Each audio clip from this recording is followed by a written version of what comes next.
música é que nem borboleta, ela voa pra onde quer, ela pousa em quem quiser, não é homem nem mulher.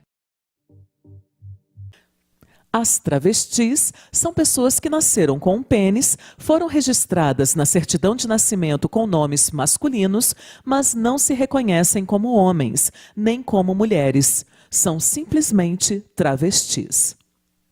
No decorrer da história, existiram e existem várias formas de travestismos.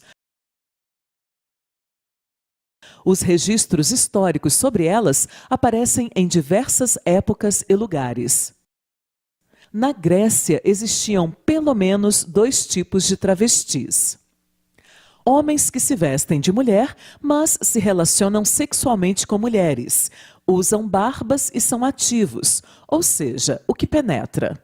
Usavam vestes e utensílios femininos, sem com isso comprometerem a masculinidade de seus corpos. Eram uma espécie de drag queen. Homens que se vestem de mulher e se relacionam sexualmente com homens. Pouco pelos no rosto ou barbeados, sem pelos e conduta passiva, ou seja, é penetrado. No entanto, o travestismo na Grécia era visto de maneira pejorativa. Na Grécia e Roma antigas, as práticas homossexuais eram muito comuns e inclusive eram incentivadas entre os homens. Por outro lado, qualquer manifestação de efeminação nessas relações era tratado como se fosse algo inaceitável. Isso acontece porque nessas sociedades antigas, o homem devia ser sempre muito masculino, muito viril. A virilidade era uma virtude exigida desses cidadãos. Enquanto que, se esse homem expressasse características femininas em seu modo de ser e de se vestir, ele era visto com maus olhos. Existem muitos registros históricos que mostram a existência de homens que se travestiam nessas cidades. E eles eram vistos e tratados como se fossem um ultraje público. Inclusive, os imperadores romanos Calígula e Nero se travestiam. E, nessa época, sofriam com uma grande reprovação pública. Bom, as dificuldades são as dificuldades que são impostas por essa sociedade, né? Uma sociedade machista e heterossexista, onde a mulher ainda hoje é oprimida, era natural até, né, que travestis transexuais tivessem essa rejeição, porque transgridem a norma que controla as massas, que é a definição por gênero, né? O gênero masculino e feminino. E quando você transgride essa norma mais antiga, né? E as pessoas começam a se cogitar, nossa, que outras normas elas podem transgredir? Portugal, século XVI. Em 1556, a travesti Negra Vitória, nome adotado pelo escravo Antônio, natural de Benim, propriedade de Pedro Manix, foi presa pelo Santo Ofício por se prostituir nas ruas, vestindo-se de mulher e chamando os homens para pecar. Ela foi acusada de travestismo e homossexualidade, considerados crimes gravíssimos naquela época. Negra Vitória foi denunciada por um cliente que achava que ela era um homem ao invés de uma mulher. Ela foi presa pela Inquisição, ela foi humilhada, ela foi torturada, ela teve os seus órgãos sexuais, né, examinados de forma violenta pelos inquisidores, e porque ela insistia, não é, em dizer que era uma mulher que tinha uma vagina ao invés de um pênis. Pelos crimes de travestismo e de sodomia, que era a homossexualidade na época, Negra Vitória ela foi condenada pela Inquisição a realizar trabalhos forçados, né, para sempre nas embarcações do rei. Essa história de Negra Vitória, ela nos mostra que desde o século XVI existiam pessoas que entendiam que a sua identidade de gênero não se adequava ao seu sexo biológico. Brasil, século XVI.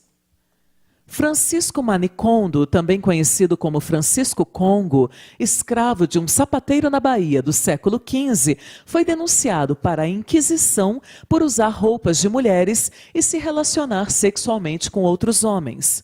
Segundo os inquisidores, as vestimentas femininas que ele usava e a prática sodomita homossexual era porque, de onde ele vinha, do Congo, região da África, era um costume comum e não era considerado pecado, doença, imundície, como era considerado no Brasil colonial.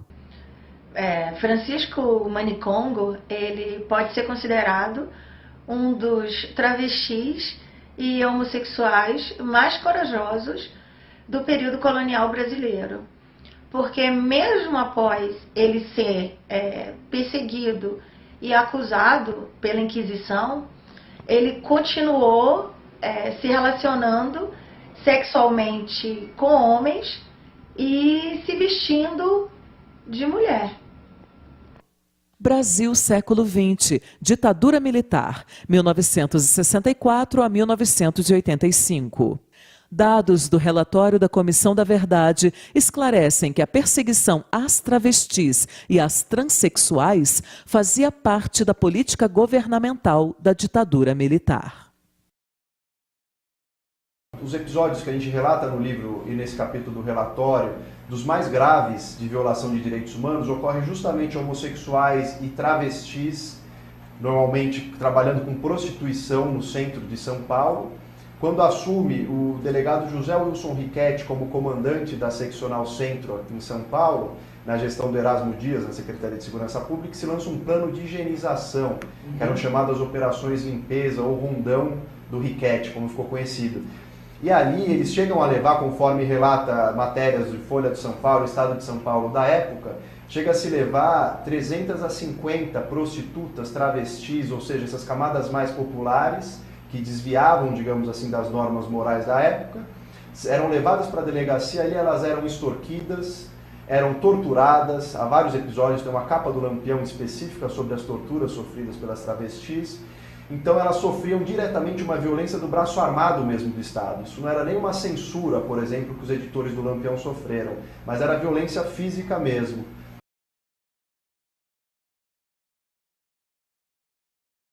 Quando a gente vê uma travesti no mercado de trabalho, você pode ter certeza que ela teve que transpassar muitos preconceitos, muitas barreiras. Eu acredito que também a gente esbarra em outros fatores, que é a baixa escolaridade das travestis e a falta de qualificação para o mercado formal de trabalho, mas questões essas que são totalmente fundamentadas na exclusão escolar muito cedo e no ambiente escolar ser também não ser propício nem acolhedor ao público de travestis e transexuais. Música é que nem borboleta, ela voa pra onde quer, ela pousa em quem quiser, não é homem nem mulher. Música que sai da gaveta, se traveste na voz.